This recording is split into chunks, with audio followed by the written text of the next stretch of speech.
哈利路亞！歡迎大家嚟到我哋教會嘅主日崇拜，我哋一齊禱告。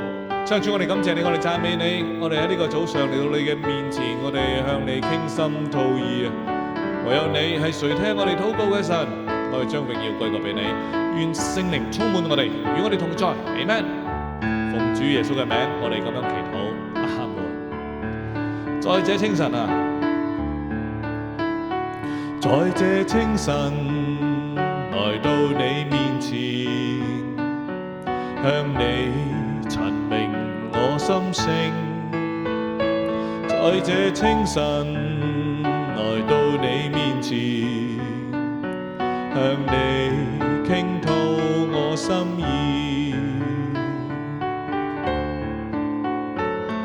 耶穌，我主，是你。誰聽我禱告？耶穌，我主，是你傾聽我禱告。嚟啊，嚟到主嘅面前，傾吐我哋嘅心意。在這清晨，來到你面前。向你陳明我心聲，在這清晨來到你面前，向你傾吐我心意。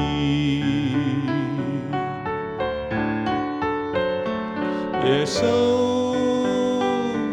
我主，是你誰聽我禱告？耶穌，我主，是你傾聽我禱告。在這清晨，在這清晨，來到你面前，向你陳明我心聲。在這清晨，來到你面前。向你傾吐我心意。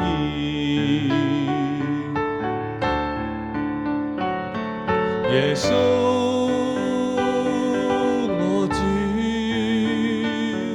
是你誰聽我禱告？耶穌，我主，是你傾聽我禱告。我哋呼求我哋嘅主耶穌，哈利路亞！耶穌，我主，是你誰聽我禱告？耶穌，我主，是你傾聽我禱告。耶穌，耶穌，我主，是你誰聽我禱告？耶穌，我主，是你傾聽我禱告。耶穌，我哋多謝你，哈利路亞。耶穌，我主，是你誰聽我禱告？耶穌，我主，是你傾聽我禱告，是你傾聽我禱告。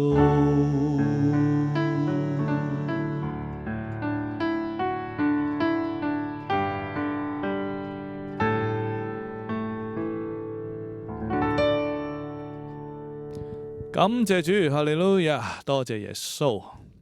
如果神感動你奉獻俾我哋教會咧，請去 WhatsApp 咧呢個39074759呢個號碼，你就攞到呢個奉獻嘅方法。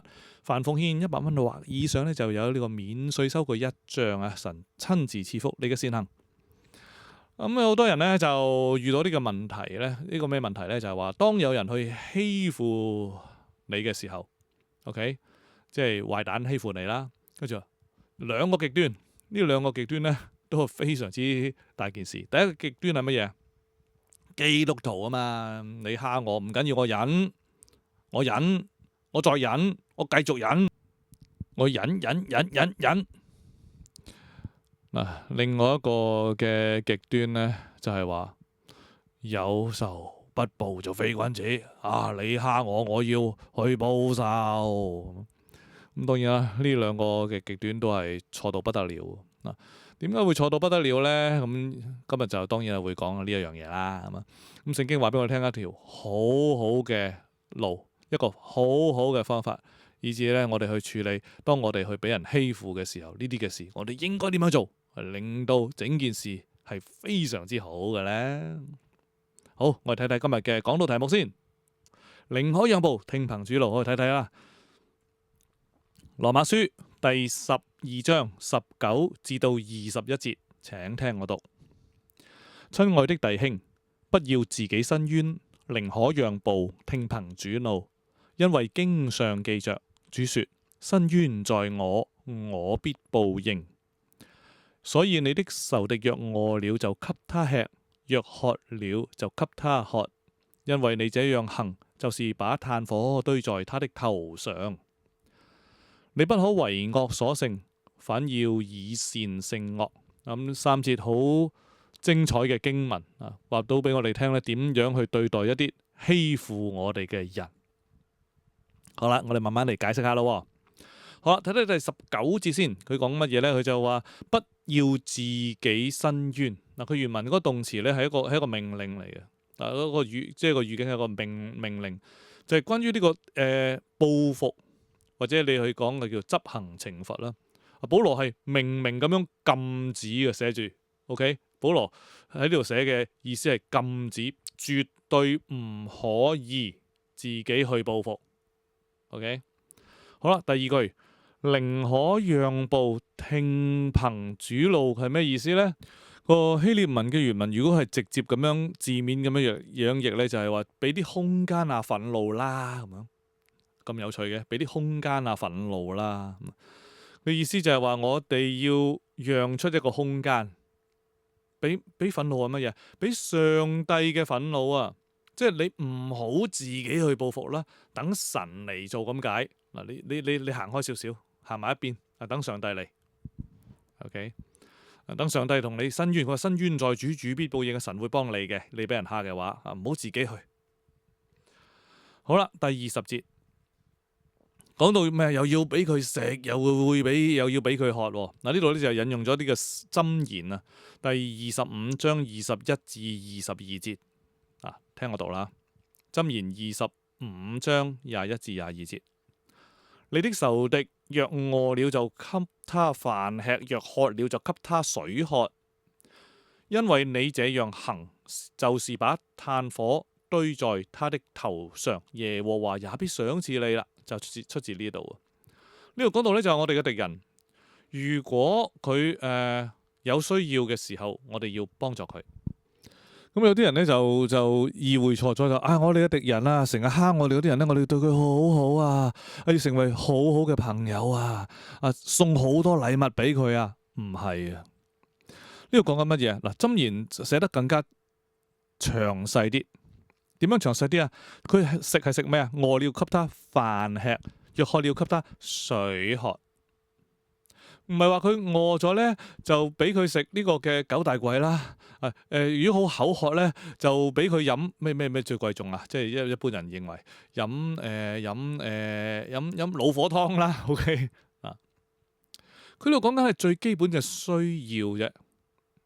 對於你嘅敵人唔係叫你日日去送禮物請佢食 buffet，係保護佢唔好見死不救嘅意思。飯同埋水喺古代嚟講呢，係維持生命嘅基本東西。所以唔好誤會啦。聖經唔係叫我哋去款待我哋敵人。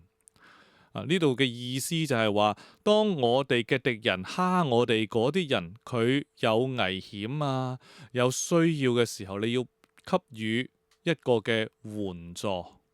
呢個係我哋應該做嘅嘢嚟嘅，唔可以見死不救。簡單啲嚟講，當我哋咁樣做嘅時候，其實係一種善行嚟嘅，係咪？對方有需要有幫助，我哋救佢啊嘛，係咪？呢種嘅善行呢，就係有兩個嘅結果啦。呢度講到呢，就係話將炭火堆喺佢頭上面，即係唔係揾啲炭哇咁衰啦，你蝦我啊啦，揾啲好燒到好紅嘅炭擺喺個頭裏面辣你先，唔係咁嘅意思啊。將炭火堆喺佢頭上面有兩個嘅意思。第一個嘅解釋就係話，希望佢能夠良心發現啊。我成日蝦你，我有需要嘅時候，你救我啊！哎呀，我受到良心嘅責備啊，我悔改啦。第一個意思。咁有啲人係死不悔改嘅 ，OK？ 佢不斷蝦你，你對佢幾好都好，佢都唔會領情嘅，唔會領情嘅，依然係死不悔改嘅。咁呢一個炭火堆在佢嘅頭上面，有另外一層嘅神學意義，就係堆積緊上帝對佢嘅憤怒，以致去到最後神決定審判佢，儲緊佢嘅罪啊！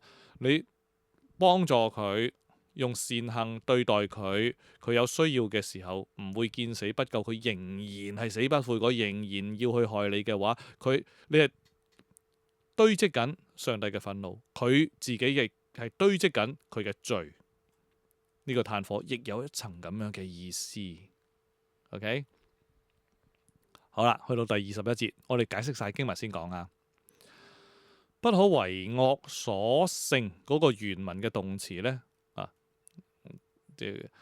就係 Nika 啦。咁就係話要得勝，要克服呢個邪惡。唔好用呢個惡嘅邪惡嚟到去控制到我哋。即係人哋對我哋衰啫，我哋又對佢衰，我哋又報仇嘅時候，我哋都變為壞蛋噶咯。對方壞蛋蝦我哋又蝦翻佢。唔好話蝦翻佢，報仇嘅話，我哋自己會變成壞蛋噶。唔好咁樣，不要千祈唔好為惡所勝，唔好中計。跟住就點啊？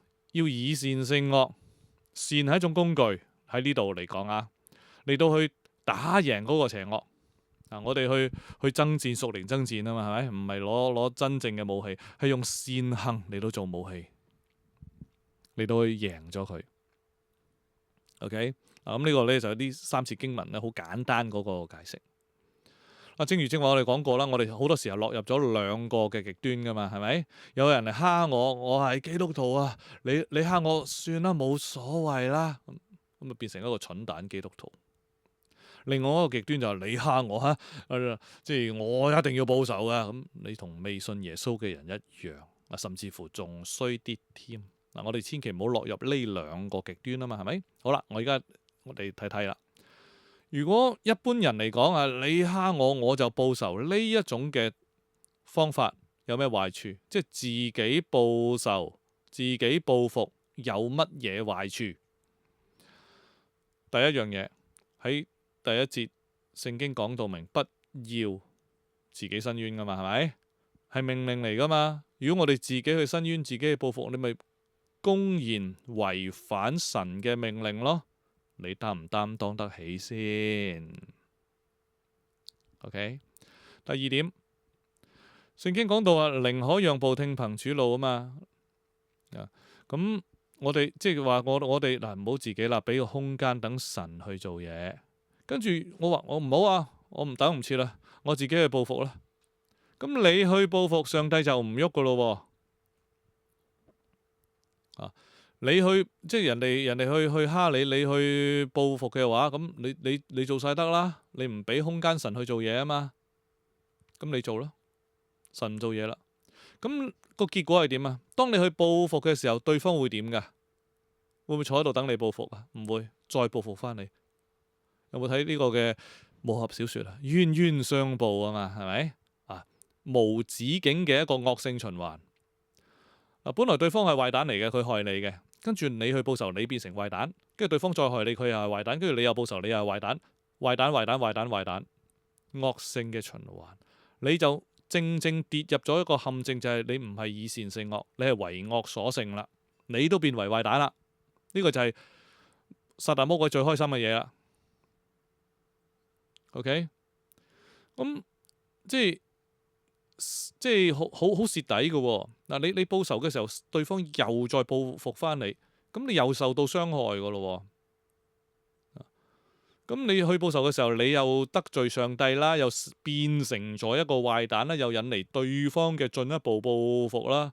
喂，咁整件事係輸晒嘅喎，你好唔值嘅喎，係咪？又得罪上帝啦，又自己變咗個壞蛋啦。OK， 對方又去報復你啦，你又再受傷害啦。係咪最慘就係你得罪上帝啊嘛？係咪好大件事噶嘛？喂，唔着數嘅喎，自己去報仇，係咪？好啦，咁如果自己唔去報仇，有咩好處先？大把啦。第一咁嘅即係你信服上帝啦，神叫你唔好啊嘛，你就真係我唔去報仇。咁上帝話啊，乖仔乖女，呢個最直接嘅好處。第二，聖經話咩？我哋寧可讓步聽憑主路，等神做啊嘛。我哋呢個撤退唔係軟弱啊。世人會話我哋你咁軟弱嘅，你唔去報復嘅。我哋唔係軟弱，呢個係乜嘢啊？俾個字眼你背咗佢，戰略性的撤退。OK， 呢個係戰略性嘅撤退，唔係軟弱。因為神話伸冤在我，我必報應。神會嚟到去幫我哋啊嘛。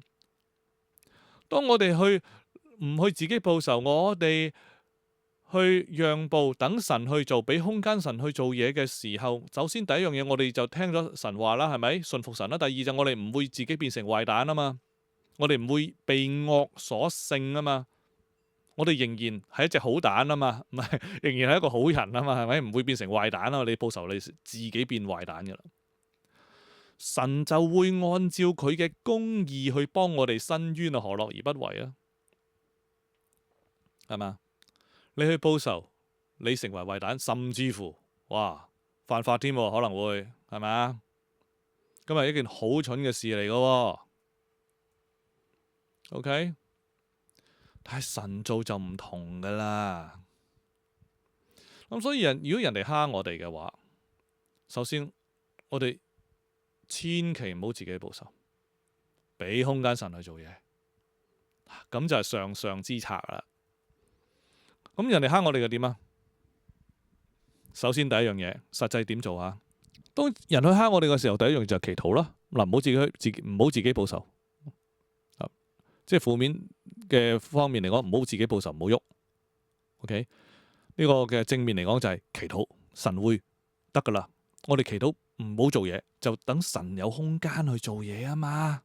俾空間神，唔係等神有空間，等神去做嘢啊嘛。呢個第一步，我哋要做嘅就係唔好做，唔好做咩？唔好報仇。第二就係祈禱，神啊，讓你嚟伸冤在我啊嘛。神話咁，即係你話俾佢聽啊，神啊，我俾人蝦，你幫我啊。呢個第一樣嘢要做嘅。OK， 記住咯。第二就係要做乜嘢？就係當對方呢個嘅壞蛋有需要嘅時候，就點啊？伸出援手，餓了給他吃飯，渴了給他喝水，唔係日日送禮物，唔係請佢食 buffet，係佢有需要嘅時候，唔好見死不救。呢條係一條底線嚟嘅。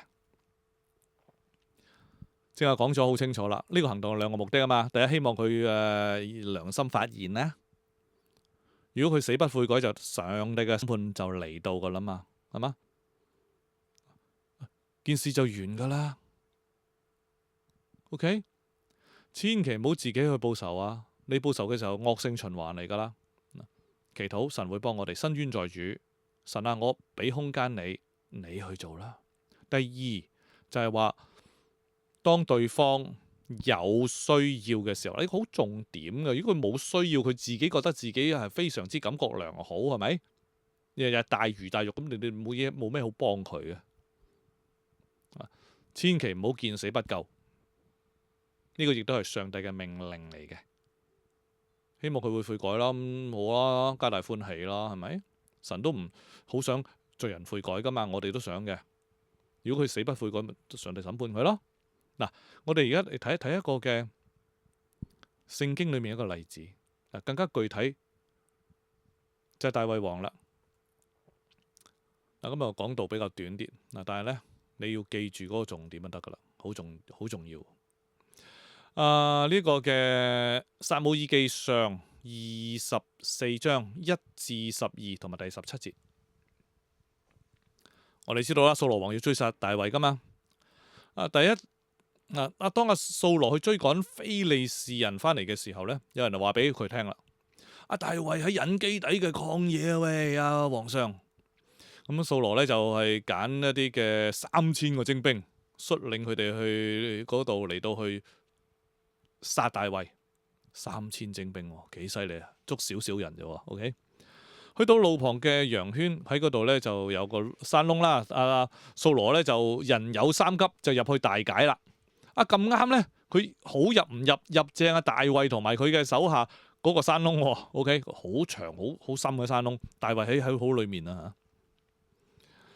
哇！大衛嘅手下就同大衛講啦，哇，仲唔係天賜良機？好入唔入佢入我哋呢個嘅山窿？好機會啊！耶和華曾應承過話，將你嘅仇敵交喺你手裏面，你嚟啦，係時候啦。大衛呢有啲心喐啊，佢起身，不過呢，佢真即係好感恩，佢冇殺佢掃羅。佢做乜嘢？佢呢就只係喺佢即割咗掃羅嘅衫嘅下擺少少啫。點解咁都唔知嘅？佢大解緊啊嘛。即係大衛又好小心咁行動嘛，割咗佢件衫嘅一塊布啫。割咗之後呢，大衛真係有啲驚啦。哎呀，唔係好得咁樣，好在即係冇喐手害佢啫，冇打擾到佢大解。OK， 即係割咗件衫少少啫。第6節，佢就同佢講，佢就話我嘅主人呢個嘅掃羅即係大衛同嗰啲手下解釋啊。佢係耶和華，佢係耶和華嘅受膏者，我唔夠膽伸手害佢，因為佢係耶和華嘅受膏者嚟嘅。大衛呢就用呢個說話呢就攔住嗰啲手下，因為啲手下就話大佬老大，你唔喐手我嚟啦，唔得，佢係耶和華嘅受膏者，唔可以害佢，我哋唔可以做壞蛋。佢雖然佢係壞蛋，佢要追殺我哋 ，OK， 但係我唔可以都變成壞蛋嘅。掃羅起身，大解完就出去啦。